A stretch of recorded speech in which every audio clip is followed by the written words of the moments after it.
So how many of you, let's start with the important questions. How many of you know Anthony and the Johnsons? Okay, nobody. So, oh, okay, one guy. Good. You have really awesome musical taste. How many of you are programmers and artists? Whoa, quite a bit.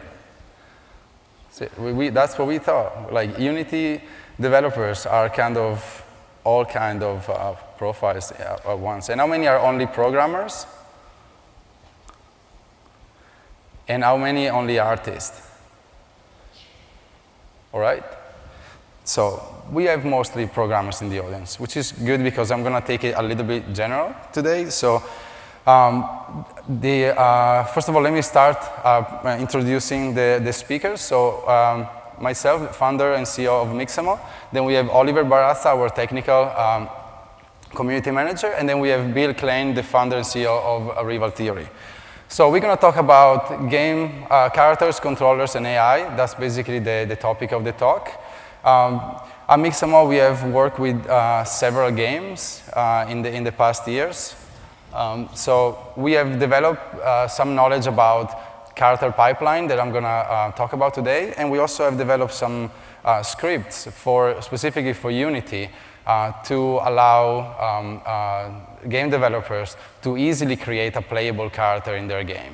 You know, like a first-person shooter or like an NPC. And so today we're going to guide you through the end-to-end process from your character mesh all the way to a playable character and also an NPC with AI. So the first part, we're going to talk about modeling and animating. Then the second part will be more about rigs. We will see a few animation pipelines and workflows. And then we're going to present these animation state machines. It's basically the evolution of our free script root motion computer that is available on the Asset Store. That was developed by Mixamo in collaboration with Adam Etchley, which is kind of a guru guy. And then we'll have two hands-on demos with Oliver and Bill on actually creating the playable character and then applying AI to it. So starting from general, we all know that in order to get your character to move in a game, you have to go through 3 stages, modeling, rigging, and animating. For the modeling side, there are basically 3 options of what game developers can do. The first one is using 3D tools like ZBrush, Modo, Madbox, Blender, Maya, Max. The advantage is you have 100% control in the customization, but either you need to usually hire someone with this specific knowledge, or if you want to learn it yourself, it takes several years to know these tools very well. The other option is to go out and look for content in marketplaces. That's the whole idea behind the Unity Asset Store, for example. So in that case, you have the fastest time to basically to game, because these assets are ready to go, especially the ones in the Asset Store, because they've been pre-tested in Unity, so you know that you can drag and drop and then they will just do the job. Of course, you don't want to make a game that, like everybody else, so it needs to be a lot of content there, and that's why they're growing so fast. And then the third option is this new generation of machine learning-based tools. Basically, they're not really tools. They're like a mix between data and algorithms. So it's a data-driven approach that can generate variations of content from examples. So if you guys ever use Evolver by Autodesk, this is an example. Now it's also free, by the way. So you can create avatars for free and get your character basically in the game. Then the second process is rigging. Usually rigging is the one that is most annoying for 3D artists, because it doesn't involve a lot of creative process. It's mostly like a tedious, iterative process to get your character to deform properly. So you can, once again, do it yourself, go to marketplaces, or use some automatic rigging products. One of them was launched by Mixamo 3 months ago. And then another one is the setup machine. There's a plugin for Maya that also works really well. So, depending what your target is, those are Another example of these new categories of ways to create content, they are in between a tool and a stock content. And then talking about rigging, basically, there are two big distinctions, rigging for asset creation and rigging for like runtime. So those are like different goals. Rigging for asset creation, the goal is to allow the artist to create animations in the fastest and best possible way. So you want to add IK controls, maybe an FK-IK system. You may add relations or expressions. All these little helps, they basically allow the animator to be more productive. Most of those, though, they don't translate directly into the game engine. So usually, if you're looking at a rigging for the game engine, they are, most of the cases, FK rigs. So you have at the end to bake, that's what it's called, you have to bake everything that you do into the skeleton of your character, because that's what the game engine is going to read. And you're going to bake pretty much every frame, then you can run some compression. But the idea is the animators usually use a control rig, which is a higher level of abstraction. And then you have to bake everything into the skeleton, which is the lower level of abstraction, and then put it into the game engine.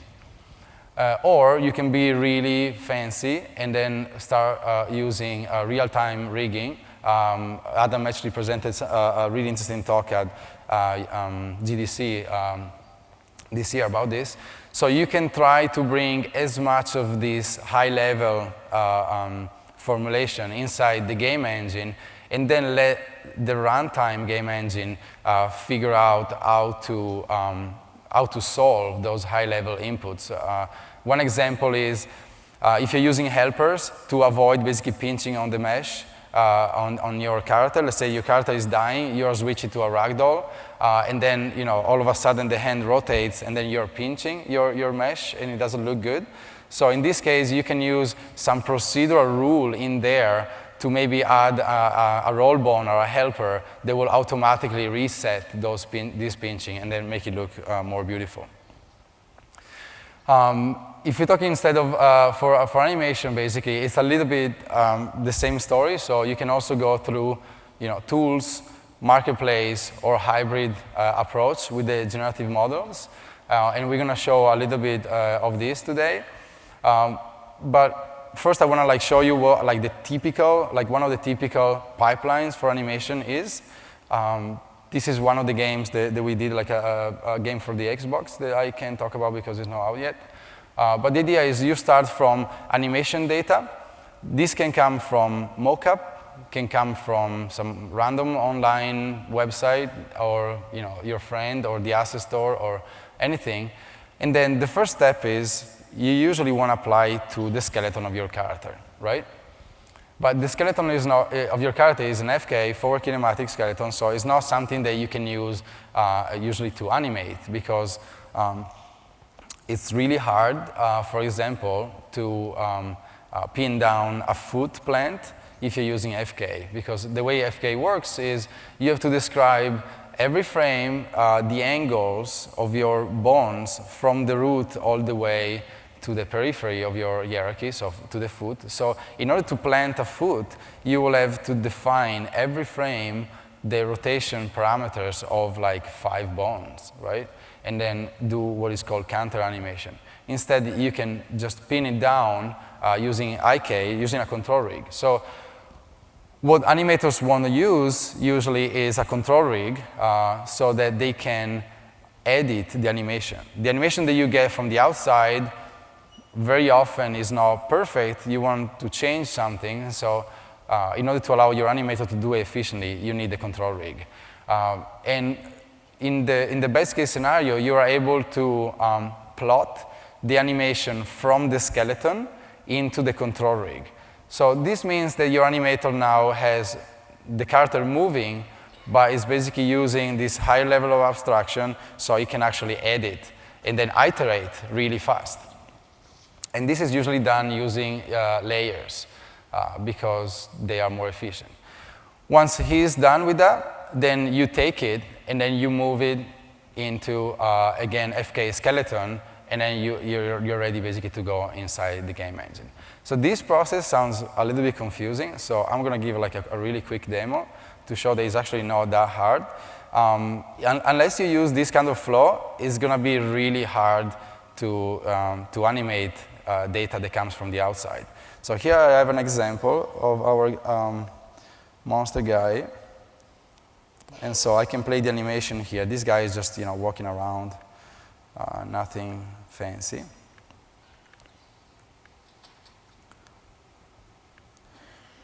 So we can show this. This is probably what, 30 frames, something like that.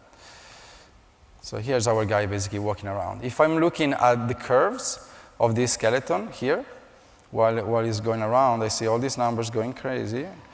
And then these are basically the curves that I'm looking at. So those are the curves of the FK skeleton moving around. I grabbed just a few joints. Now let me get maybe only 2, so it's a little more clear. So those are the curves that describe the motion of the FK skeleton. So what people did in the past, okay, let's say I want to change this curve that is probably, I don't know, the bend of the knee. There you go. So what people have done in the past is, okay, I have all these keyframes. Every frame is really, really annoying. What I'm going to do, I'm going to start deleting them and editing them, right? So this is really a bad idea. So they used to call it cleanup of the mockup. So now you have only one keyframe that can basically give you the motion that you want. And also I'm doing this on FK skeleton. So these are 2 really, really bad ideas. Why? Because it will take you forever to animate it. Instead, here's what you want to do. So we're going to take this guy, and we're going to zero out all the rotations. So it's looking right in front of us. And I'm doing this with Motion Builder, but you can use other software. It doesn't matter. This is just the one that I like the most. So I have this guy here, and I'm going to characterize, which basically means is the process of defining what is what. So what is the arm, where is the leg, and so on. And this is based on naming convention. So this is using HIK, which is the same retargeting engine that we are using on Mixamo. And Unity just bought Mechanim, so in the future you guys will have some really, really awesome tech, because these guys are really, really good. So I have my character here, and I have my animation of the walk. I can say plot into the control rig. And then here I'm asked if I want just IK or FKIK. Usually I like FKIK because it's just more options. And then I'm plotting, and all of a sudden, as an act of magic, I have basically my character now that can be animated using the control rig. So I need to plot it on the right take, of course.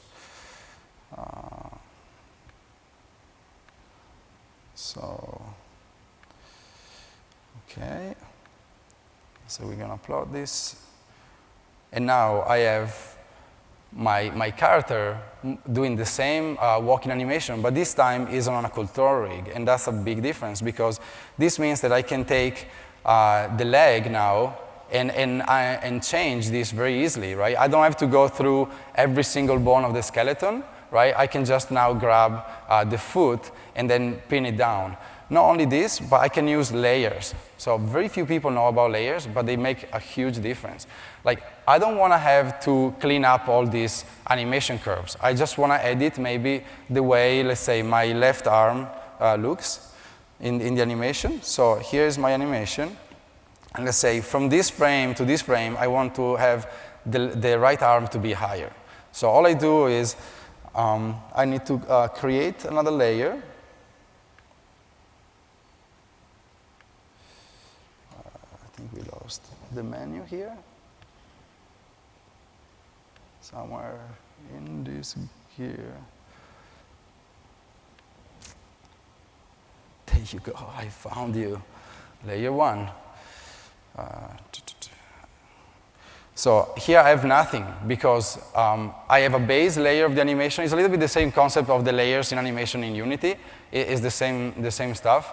I have my base layer that contains all the animation that I brought from the outside, and then I'm going to create animation on layer 1. So here I'm going to key the translation of this arm in this particular position, and then I'm going to move a few frames forward, and I'm going to pull this arm high up. And I'm going to put another key, and then I'm going to put it back down, and then put another key. So now I have changed, of this animation, I only changed the motion of the right arm, as you can see. Everything else is exactly the same, and I also do it I basically blend my new layer into the previous one. So I apologize if for some people these are very obvious concepts, but we have found that in the industry, even like top studios, this is like, whoa, magic. This is a really easy way to edit any animation that you can use, and it goes really fast. So all this stuff, if you have to do it with, for example, in Maya, you need to have basically someone scripting that for you, because passing the information from the skeleton to the control rig is not that trivial sometimes, and this is for a series of reasons. The first one is the solution is not unique. I can say I want my hand to be here, but the elbow could be here, could be here, could be here. So you have infinite solutions for that. So you need to figure out a way to regularize or constrain your solution. And then depending what software you're using, you may have to write scripts for that. So you may have to write something that plots basically the motion from the FK into the IK control rig. In Max, if you're using Biped, that's an FK-IK system. So it does a lot of the work for you. You can import back an FBX in Max, and then it's already baked on the control rig. So that's really the fastest way to go. Or you can use Motion Builder, as I show you, or if you use Maya, you have to probably write your own custom script for that. Another option is to use the Unity Asset Store. As I was talking before, Mixamo developed a plugin. So we took a piece of our website, basically, and we embedded as an extension in the editor. And so in this case, you can preview your animation in the game scene. So here we have an example. We have this mutant guy that we want to animate. On the right side of the screen, you can see the Mixamo plugin. There is freely available.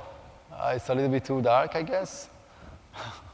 Yeah, there's not much that I can do for that. I can probably shine with a pocket lamp, but I don't know how much it's going to work. Unless someone there can do some magic and crank up the brightness a little bit. Yes? No? The what? Yeah, no, this is just a video. So, yeah, I hope it's going to work out on the demo, because that one is also very dark. Okay, so anyway, you can at least see on the right side, I guess. So this is basically a series of animations that we are pulling from Mixamo, and this is the mutant character that I was just animating. So what we can do is basically, using the Mixamo plugin that connects dynamically to the asset store, we are able to apply any animation from our library directly to the character in the game scene before even you have to buy it. So it's a good way to test stuff inside your game before you like it. The plugin is free, so I know that this probably doesn't really show it off because it's too dark, but you can just go to the asset store, download it, and then give it a shot. Probably not from this wireless, because I heard the firewall is blocking any attempt of streaming stuff, but you can do it from any other place. I guess it will work. The last thing I want to talk about before I leave it to Oliver and Bill is another addition that we have added to our offering, which is allowing people to create playable characters from the mesh as opposed to from a rigged character. So we're trying to reduce the pain and help democratize game development. So now you can upload just a mesh that is not rigged. We automatically rig it for you in 30 seconds. And then you can download not only an animation, but a motion pack. So we launched yesterday this new concept of motion pack that is really integrated into Unity. So when you apply a motion pack to your character, you're downloading not just a bunch of motions that are already pose-matched, but you're also downloading the scripts that go in Unity that are basically all the logic and the glue for your character. So this is what Oliver is going to show. The last thing I want to talk about is the importance of reading those animations and using them in the best way possible in the game. So you can see here in the screen that the blue line is the forward motion of the root of your character. In this case, the character has a nice foot plant, and this curve is not linear. So people, when they walk and they run, they're not moving linearly forward. So if you apply some procedural motion on the root of your character, like you can see right now, you will see that the feet are sliding on the floor. So walking is not linear. We're not linear. We bounce, right? And the same for running and jumping. So in this new animation state machine that we developed for Unity, we wanted to make sure that we were reading this motion from the root and then apply it procedurally to the character as opposed to just wipe it off. And this was basically the main rationale behind Root Motion Controller, the version 1, that was developed in collaboration with Adam Matchley. And now we kind of took it to the next level where we open up to more features. We wanted to abstract, create another level of abstraction so that the character can be controlled in a very easy way. We want to control states and transitions automatically, be able to support layers, and the most important, integrate with motion packs. So you take your character, you upload it, you get it rigged if you need. Whenever you download the motion pack, you have all these motions already pose-matched, and also you have all the glue and the scripts that you need basically to get it to work. The details of this will be described by Oliver, but basically the high level is it's an animation state machine, so there are several states. Each state is created by 2 animations that can blend between each other, and each animation can also be a blend of 2 other animations. So it's a graph that can expand, so you have more flexibility.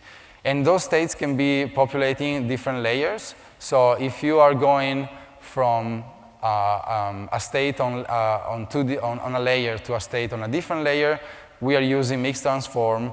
If you're going from a state on a layer to a state on the same layer, then it's going to be using blending. So this is all automated inside the state machine. And the beauty is we take care for you to do the pose matching, so you don't see those artifacts when you blend from different motions. Of course, the smaller packs don't have a lot of transitions in there, so we actually leverage the blending quite a bit. But the bigger packs that we're going to push out in the next month, they will have more basically managed transitions using actual animation as opposed to straight blends.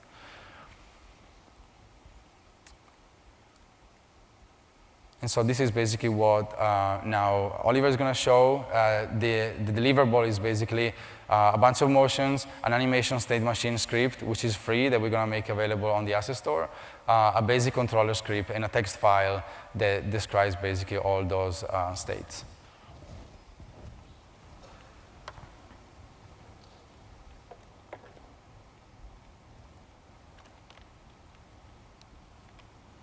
It was glued. Uh-oh. There you go. Thanks.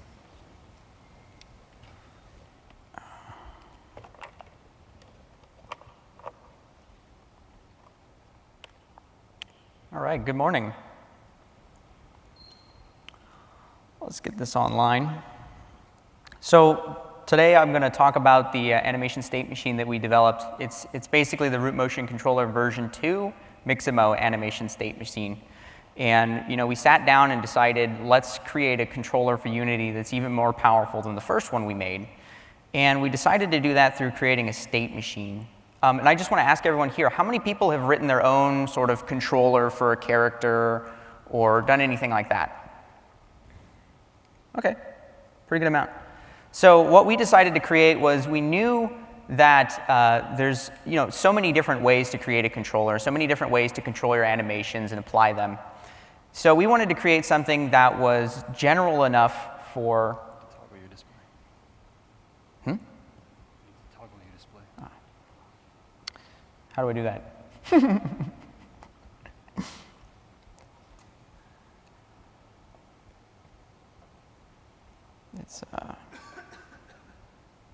It's not hooked up. We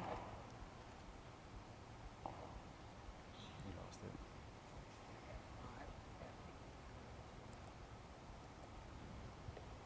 No, it's this one.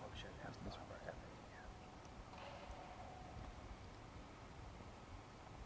It was working last time. Sorry about this.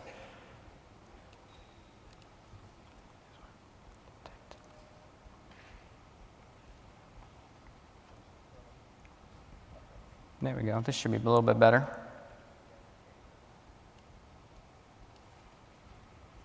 All right. Sorry about that. Good thing I was just talking the whole time. So basically, like I was saying, we wanted to create a controller that everyone could really make use of and find use for it. So here's what we did. Let's go into my scene. Let's get close up on here. Let's find the mutant. This is our character. And what we're going to do is we're going to build a new controller on our character. So here he is. And we're going to do it right now so you guys can kind of see everything that we need to do. So let me attach my cameras real fast and then go to our game scene, maximize on play, and show you guys what we have so far. So here's our character, and he's the mutant. Stefano just showed him off, and he's a pretty imposing and big character. And we set him up really fast using this animation state machine. And we can see that just with putting input in on the keyboard, I can go ahead and make some calls to the animation, and they play. And of course, this all uses root motion. So if we cause them to run, it changes dynamically through a couple simple calls that all I need to do is make in my controller that I've written. So let me show you how to go about doing this. We'll take this, and we'll just build a new one. So I'll delete him from the scene, and I'll come over, and I'll create what I like to call an NPC locator, which is essentially just an empty object for my NPC. So I'll drop it in, raise it up a little, and essentially the reason we do this is so that things change when you're developing. If you have a character and you think he's done, you think he's ready, this happens to everybody. You put him into the game, you're working with him, you're popping scripts on him, and then all of a sudden your artists change something, or you change something, or you add a couple more animations, and all of a sudden it's not updating and you have to reapply the scripts and it can become a mess. So we create just an NPC locator, and then inside this NPC locator, which is basically just an empty game object, you can make it whatever you want, call it whatever you want, we'll just drag and drop the mutant. And this is just the mesh with the animation on it. So you can see over here, it's just the mesh, it's just the animation, and he's zeroed out inside the controller. And now what we want to do is we want to start adding the scripts that we provide onto the NPC locator. So down here we have the root motion controller version 2, and it's got a couple scripts in here, but there's only one you really need to pay attention to, and that's the animation state machine. So we'll drag and drop that right on. And it asks for 3 inputs. It needs a target, and the target is basically the mesh with the animation on it. Because we're not placing the script directly on the mesh with animation, we can place it anywhere in the scene. So you could have some sort of master object that exists somewhere else in the game scene that controls everything. But in our case, it's in the same exact location, but it just doesn't know that this mesh, this child mesh, has animation. So we just need to tell it. So you just drag and drop your mutant, or whatever character you have, and now it knows where the animations are located. And then next we have the graph text asset. And this is what we call sort of the state asset, or the JSON. And we use this file format, which is the JSON format, and we put it into just a text file, just a .txt. And let me open this up, show you a little bit. This is a relatively human readable format for you to basically pile arrays of information. And what we did was we took that relatively readable information and we created a couple things that you can place inside that help the state machine know what's going on. So the first, you'll notice there's a name for the graph. Right now I call it mutant graph. And then it asks for a root path. It needs to know where the root motion is coming from and where the animation begins on this hierarchy. So I put in namespace mutant with hips, because that's where it starts. Then we have a series of clips. And here you can see I have a clip. The first one defined is idle. I give it a name so that I can call it throughout the JSON. Then next I have the animation name. This is the actual name, so it would be mutant at idle. If this was, say, idle 01, then I would put idle 01 right here. Very easy to change. It's a type of normal. We can have different types right now or in the future. And of course, then we have root motion translation and whether or not this translates. So if it doesn't translate like the idle, we just leave it empty. But if it does have root motion translation, say on Z, we can just punch in Z, and now it knows to read this motion and apply it. And then we'll go down, and you can see there's this concept of layers inside of here. And you can have as many layers as you want, but right now we're just going to start off with one, and then I'll add another in a few minutes. And we can see that this is named full body. So this has a bunch of full body motions on it: idle, walk, run, taunt, these concepts. And inside, we have a priority, which right now I've set to 0, and we have the states that are inside here. So here's where we actually build out our states. So let's take a look at one of these. The first thing we put in is a name. This is the name of the state, and this is what we'll call in the controller. So we can make an API call to our controller, which is going to be super simple, and all I'll have to do is say idle, and it'll know which animation to play and whether or not it should be moving or not. So it's going to be really simple. Then it has a tree inside, and we have a number of different tree types or concepts for trees that you can use. One of them is just a clip, where it just plays the animation. That's really all it needs to know.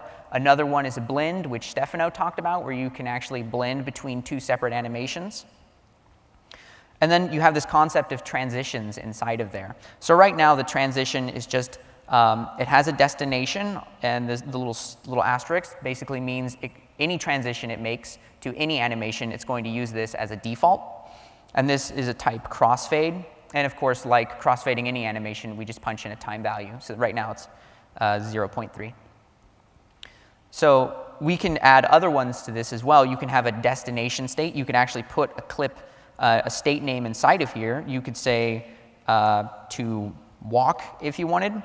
And then inside here, you could create a clip, and you could create a destination or a duration in and a duration out. And it would know, based on when you're in the idle state, if you transition to the walk state, or if your destination is the walk state, that there should be a clip in between there that we should play. So if you have a start walk animation or a start run animation, or maybe you have a dragon, for example, and there's an animation between when he's on the ground and when he's soaring in the air, you would be able to set that up using a destination and say if he's going to flying, which might be his idle, for example, there would be this transitional animation that you would play, having him flap his wings and come off the ground into the air.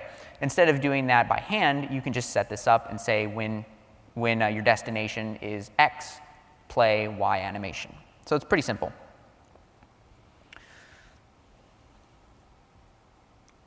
So once you've set up this, and we provide one for you when you download something from the website. If you download one of our motions packs, we actually give you this whole thing for you so you can freely go in and edit as you see fit.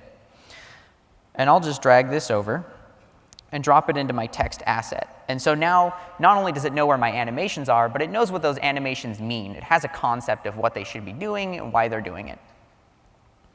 And then the last thing is this root motion mode. And if we drop it down, you'll see that there's manual and automatic. And automatic basically means that the animation state machine is going to apply the motion to the character by itself. It's going to ignore whatever you do, and it's just going to do it itself. Now, this is kind of cool because you don't have to worry about where you apply the root motion in your script. Are you doing an update? Are you doing a late update? How are you applying it? Are you moving a transform? Are you doing controller.move? What are you doing? It's just going to do it for you. It's just going to assume everything. The problem is that it doesn't have a concept of anything else. It doesn't know what gravity is, so you kind of have to do that. It doesn't know if you're jumping or not, so you have to apply that. Especially if you want sort of the controller to move, if you want the controller to interact with physics and you want the controller to be jumping, then you kind of have to work around that. So in order to work around it, We have a manual concept where you can actually use the API to just pull the motion out and apply it to your controller. And that's what we've done. So now we have our animation state machine set up with our mesh and animations, our JSON graph, and now what we want to do is we'll just go up to component and we'll add a character controller. I like working with character controllers in Unity. I think they're the right way to build a character. They obviously are, that's why they put them there. And let's just shrink it down a little bit. And now we're ready to add our character controller. And this is the controller that you have to write to kind of work along with this. And again, if you get anything from Mixamo.com that has anything to do with this, one is provided for you to work with so you can kind of see what we did. But let's open it up real fast, and I'll just show you a couple things about it, and then we'll make some quick edits, and I'll show you how it works. Okay. So basically what's happening here is, I'm talking to the state machine. I get the state machine from the object. And I'll show you some of the API calls real fast. So right here, it's very simple. I have input button get down fire 1 and AMS.change_state. So basically, I've assigned my animation controller to the change state. And now all I have to do is call the state that I made called attack or called run or called walk. So you can see it's all pretty simple. We wanted to make it as easy as possible so that you could actually build your own kind of scripts out of it. And then down here is actually where we do a little bit of the translation on our character. So I'm actually applying this concept of get root motion, and I'm putting it into result. And then during controller.move, I'm actually applying the result of its global transformation. So you can actually pull out the raw information of the character moving. And this isn't edited by delta time or anything like that. This is just the raw amount that you're moving. So you don't actually have to apply it through the concept of delta time so that it's not moving 800 meters a second. You just plug this in as its raw value, and it will move at the right speed. And you can make a couple other calls, but they're all documented in our documentation if you want to look into that, which will be on our website.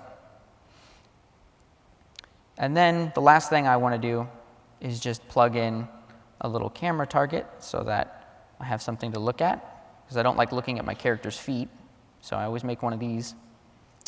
And then we'll apply this to the camera. And then we'll add our other little cameras. Make this fun to look at. And now we're back with our mutant.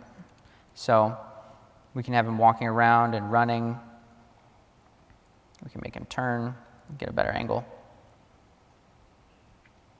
And all of this through those simple commands that you saw, which is literally just change state.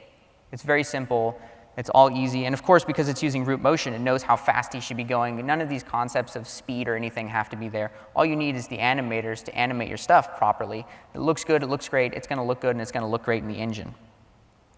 So we can do this taunt. So you can see, pretty simple, pretty easy.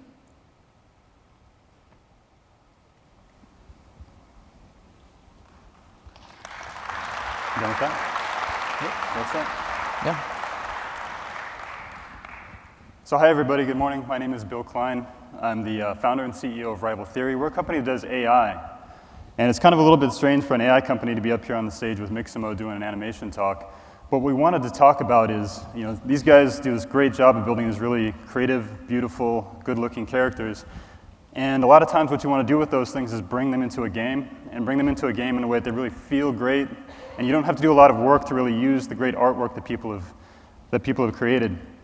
And so last night, very late, like after the party, we actually got version 1.1 of our software. Our software is called Rain 1. It's on the asset store right now. We got that released. And that actually includes integration with everything that these two guys were just talking about. And what that means for integration is that we're going to be able to directly control animation and these animated characters through Rain 1 without really having to write any code or anything like that. So we're going to have our AI actually take advantage of the animation state machine that these guys have put together and drive all of the animation and all of the movement that we're looking for. So, great. So here's the character that we were just looking at a second ago. And I apologize if this is a little bit rough. I'm not a Mac user. So I know everybody else here is. So here's our guy. We brought him into a scene that we created.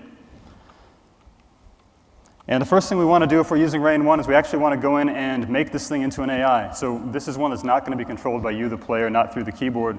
This is one that's going to be controlled by our AI system. And to do that, we're just going to come up into our component menu, find the Rain menu,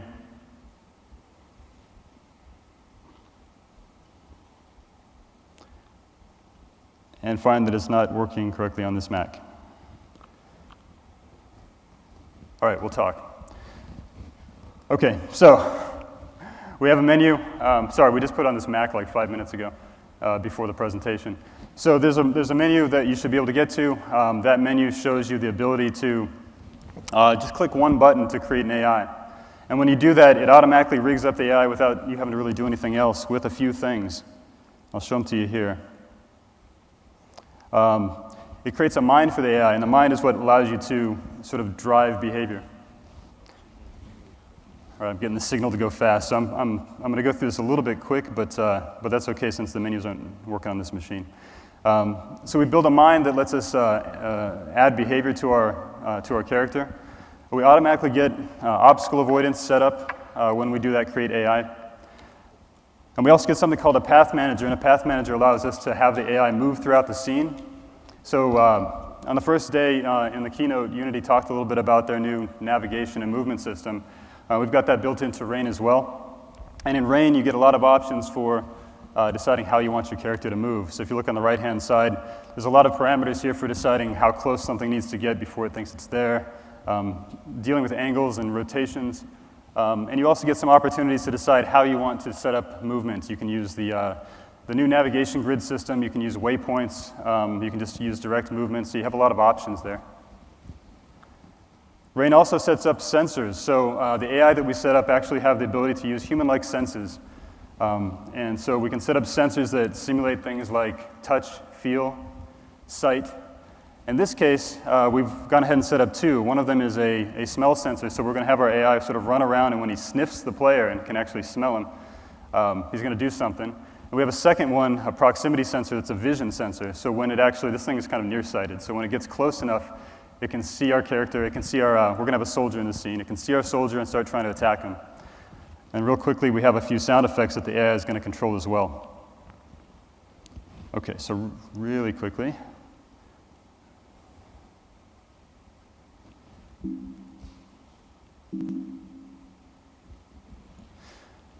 All right, so one of the ways that we can set up movement for our AI is through our new navigation system and through a new voxel-based navigation grid creation.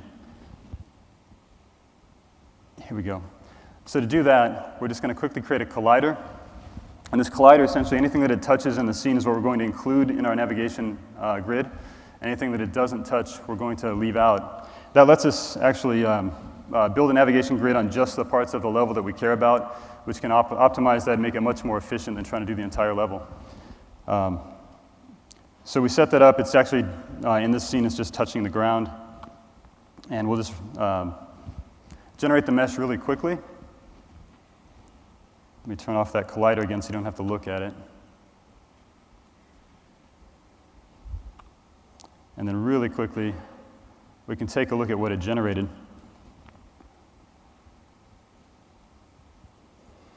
And if you look around the scene a little bit, me and Max. Okay, so if you look at the scene, you can actually see a grid view here. And the grid view's created a voxelization of the entire scene. That really just means that it chunked it up and created little boxes around everything that it sees. And if you look really closely, you can see that those are arrows on the ground. And the arrows represent those places the AI can walk. So any arrows that are pointing to each other means that the AI knows how to walk there and can move around the scene. And in places like in the center area here, you can see there are places that are kind of islands that the AI can't get to because there's no connections sort of across those islands. So that's what it looks like when the AI is sort of looking around trying to see where it can move. Let me turn that off and move on to the focus of this talk, which is animation. So in order to get our AI set up to use Mixamo animation, we just had to do two quick things. So this is based on the new animation state machine that they were just talking about. And all we really have to do is tell the AI what animations are available to it So we quickly add an AI animation controller script that's available from the component menu through the Rain component menu here. There's an AI animation controller script right there. We quickly set up an animation map, and this animation map essentially is just a list of those states that Oliver was talking about. So we have an idle state, a walk, a run, and all we really have to do is tell the AI a little bit of information about when to use those. So what speed it should be moving when it moves into the run animation, what speed for the walk. All right, and so we're really just setting up to say the AI can use idle, walk, run, and turning animations whenever it decides to move around the scene. The AI also has access to other animations that are inside of the animation state machine, but we get to those a slightly different way. So really, in order to hook up the AI system to animation, all we really have to do is just drag a couple of these scripts on here and don't do really any more work than that. The last piece I'll show you really quickly is how do we actually drive behavior, because for us as AI guys, this is really about taking these characters and giving them some behavior. We don't want them to just stand around or wander around for no reason. Wow, this is going to be interesting if I can find our menu.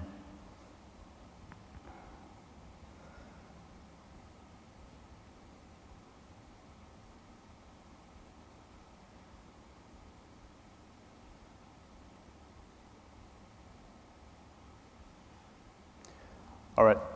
I guess I'm not going to be able to show it at the moment. So you're going to have to visualize for me. We have a very beautiful new behavior tree editor window. And a behavior tree editor window essentially lets you take and drag and drop just small components onto a tree view.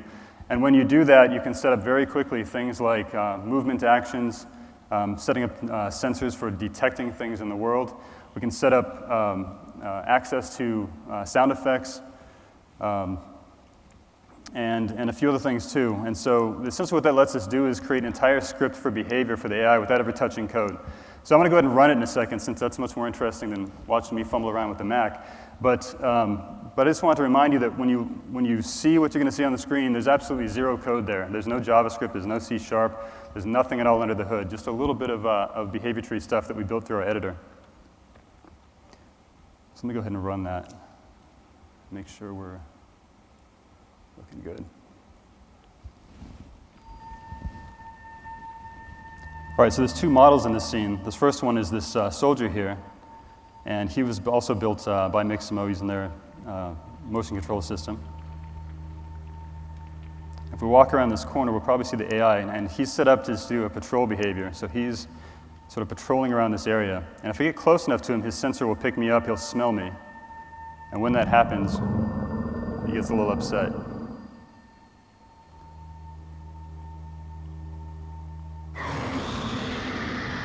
So now it seems like a good time to run. Wow, I don't feel like I'm running fast enough. Uh-oh.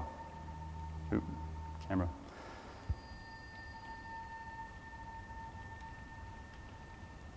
So I'm going to run away from this guy here and see if he'll follow me around a little bit. So again, we really haven't had to write any code for any of this, and we'll see if he can find me around the corner here. Here he comes. And again, if you watch closely, he's using a bunch of different animations that Oliver was showing in his demo, and it's completely being driven by the AI. Let's see if you can get through this area here.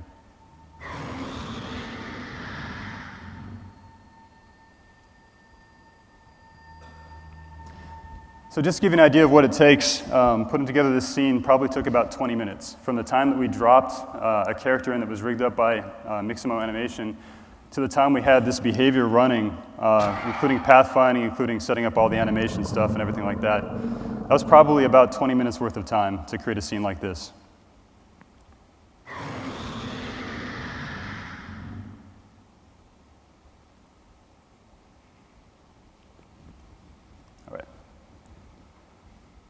All right, so that's kind of all I was going to show. I'm sorry I couldn't show a couple of the things. We had some problem with the menu on this Mac, but I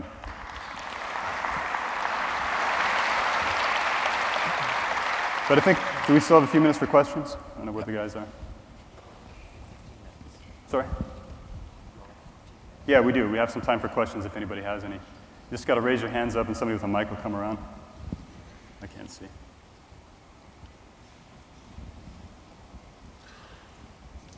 We're currently using the locomotion controller script because it does things like letting you walk on uneven surfaces, go up and down stairs, and so on. Does the root motion controller version 2 allow you to do that kind of thing? Yeah, so the concept is a little bit different, the way it operates. The animation state machine doesn't have an IK effector, an IK engine running on it. It's all based on animation. So if you want to add like all this stuff for like an even terrain and these specific cases, then you can write on top of it your own like IK basically fix that will be applied in real time. So we try to go basically as far as we can without having to destroy the beauty of the animation by using IK, because the bottom line is every time if you're taking like a walk cycle and you start like converting into a cycle to go up the stairs by using IK and moving up the knees, you're basically destroying the animation.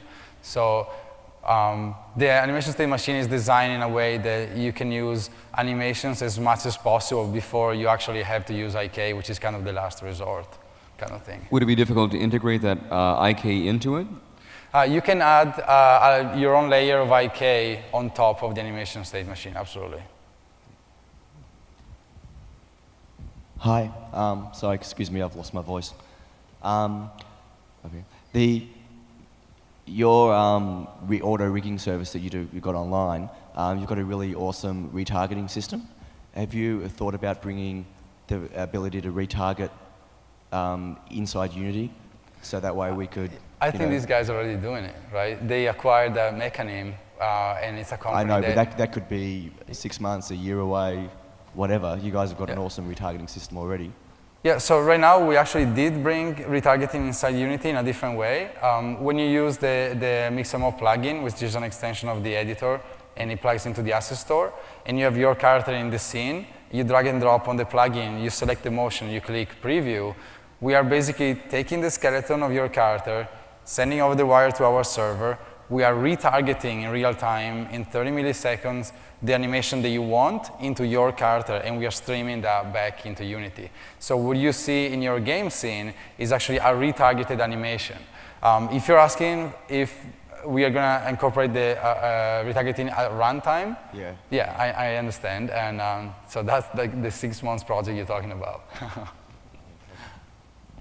I mean, right now you could do it, right? You could buy HIK, and then link it inside Unity. Like you can basically use a third party, and in the future probably Mechanim will provide that, I would guess.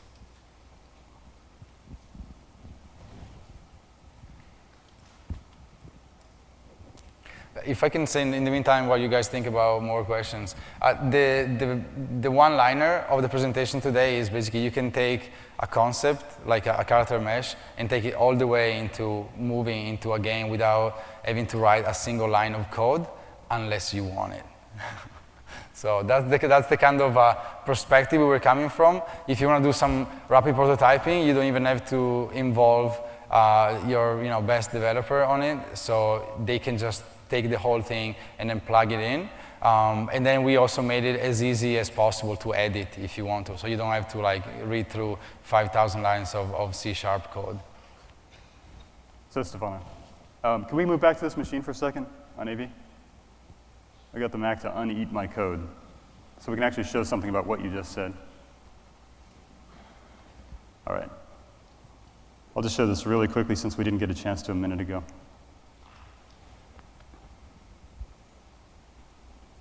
So we're talking about building AI, sorry, we're talking about building characters, and we're talking about building them with as little code as possible. So I'm going to take that guy. No one ever gets it right.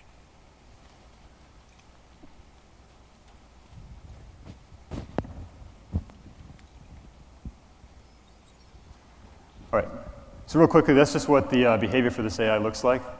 And all these nodes in here just I know they're hard to read up there, but they just represent things like these are movement actions. These are sound effect actions. These are sensor detection actions up in this area here. More movement actions down here, and then just a little bit of logic on some of these things. And that really drives home this idea that, that you can actually go from a model to a fully rigged and animated character to something that actually has real behavior and looks really good inside of your game in just a few minutes. So this whole solution is very, very powerful. Thanks.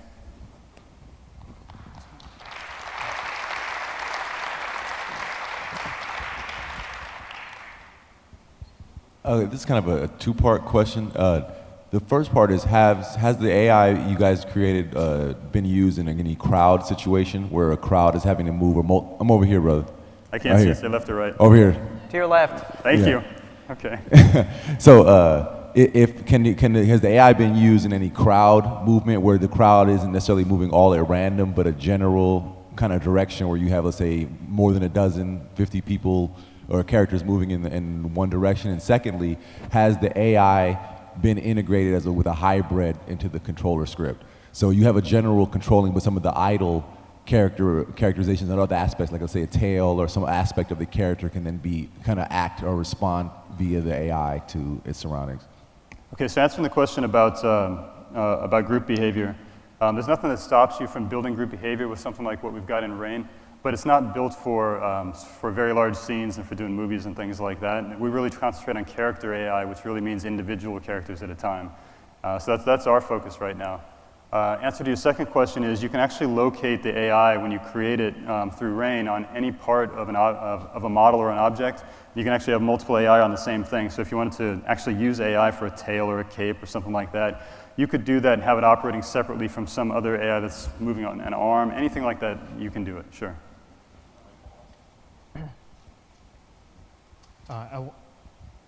Hello?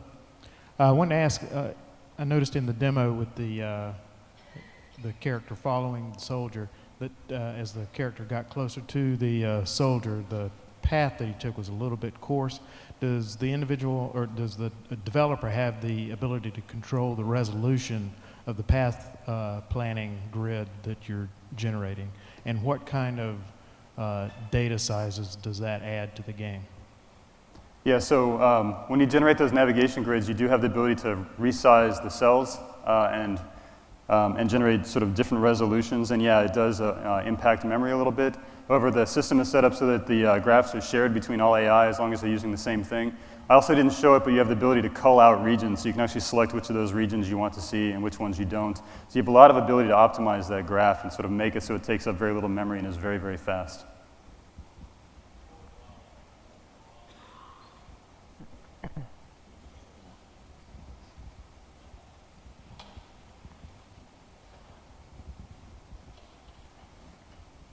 Hi, this is more of a question for Mixamo. Do you support facial animations at all, or bone-based facial rigging? So can you repeat the first part? Facial rigging at all? Do you export or support that? Yeah, so right now we don't have a solution for that. We are working on it. We're trying to figure out basically a simple way to animate faces that is general enough to bring it into Unity. And the direction we are going now is trying to use a bone-based rig for the face, and then trying to make the animation of that as general as possible. So we are like testing external interfaces and that kind of stuff. So it will come probably like in 2012. We are definitely working on that, and we are aware of the fact that the really tricky part of facial animation, like rigging, is actually another magnitude harder. Less people understand how to do it, and so it's something that we want to solve. So we are already working on that, but it will be sometimes towards like probably the second half of 2012. For now, basically, you have the option to use third parties like Image Metrics or Dynamics XYZ. There are a couple of products that are coming out that can take video and convert into animation. The holy grail is to be able to take generic video, let's say from a webcam on your laptop, and then extract the animation and then retarget it to your mesh. So there are like several steps. You have to take the mesh, you have to automatically rig it, and then you have to retarget the animation extracted from your video into that. So it's, you know, it's not easy, but Yeah, we're working on closing the pipeline, this whole pipeline. Some of these pieces are done through partners, and some others we're actually doing directly.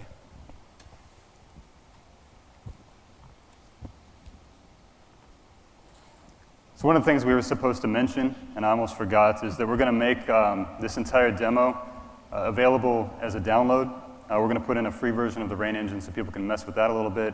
We're going to put in the animation stuff. You guys, I don't know if you're going to swap out the model or whatever, but we're going to make a version of this available so people can play with it, look at it, test out the animation, see how it all works. And are we going to put that on the asset store? Is that what we're thinking? Yeah, and also like there was a website address over there. I think it was going to probably come up soon again, and so that's the landing page of Unite for Mixamo. So we're going to put there all the goodies and stuff. So some of them are not there right now, like this project. We will just basically put it there for download. We probably need to swap a couple of assets, yeah. So you can find it there. You can play around, and then in the future we're going to have some joint basically product in the asset store that will have characters, animation, the animation state machine, and the AI all embedded. So the goal is basically to just grab, let's say I want, a monster in my game. It's a prefab, it's a drag and drop, and has everything attached. So the last version of Rain 1.1, I think you guys finished yesterday. The motion pack we finished Wednesday. So we kind of like getting there like right on time for Unite. But the next step that we're gonna do basically in the next month is to create these like prefabs that have all behavior, animation, everything. They are just drag and drop in the game. Hi. Sorry if you already answered this question, but I was going to ask you about the AI system, if you can apply behaviors to two NPCs so that they interact with each other without another player controller in there. Somebody's going to have to point me to who's speaking again. I Right can't here, see it. right in front of you, bro. Right in front of me. Okay, I still can't. Yeah, kind of over here too. I'll stare in this direction and hopefully I'm looking at you. I can't see. Okay. Light right in my eyes. So your question was about whether we can apply AI behavior to two NPCs so that they interact with each other? Right. And the answer is yeah, sure. There's nothing about the demo that we just showed that made the monster character understand that the other one was controlled by a person, right? Just because I was the one that happened to be controlling the soldier, it didn't mean anything to the AI. And so there's no reason why we couldn't have had the soldier AI and the monster AI fighting each other or doing certain things, passing messages to each other, communicating. All that's completely possible, yes. Have you done any kind of max NPC testing, like how many total individual AI characters can be in one scene? So I didn't hear that. Any kind of maximum NPCs maximum. in one scene? Have you done any testing? It depends a little bit on what you do. Certainly from the AI side, we have the ability to throttle back certain things. So there's a number in there you can tweak to decide how much time you're going to spend doing pathfinding, how much time you're going to spend doing other things. We've done a lot of optimization for the version 1.1 of Rain, and so we can get certainly dozens of characters pathfinding around a level like that at the same time without really hitting frame rate. Great, thank you. Yep. Just a quick question in regards to the animation state machine. Can you independently blend, animation between the upper body and the lower body? I didn't catch it, did you? Say again? With the animation state machine, can you independently blend animation, say the upper body has a different animation than the lower body animation?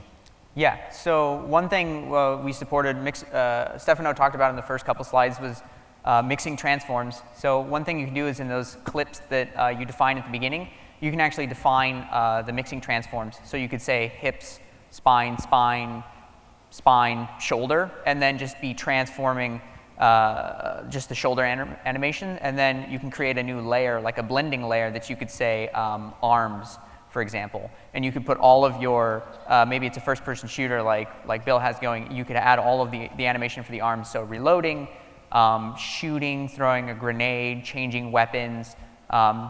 Any of that animation can then be blended on top of your initial layer animations, which can be running, crouching, prone, jumping, all of those things. So you have all this flexibility, and you don't have to do just one layer. You can have as many layers as you want. So you can have a head layer, you can have a left arm, a right arm, a torso.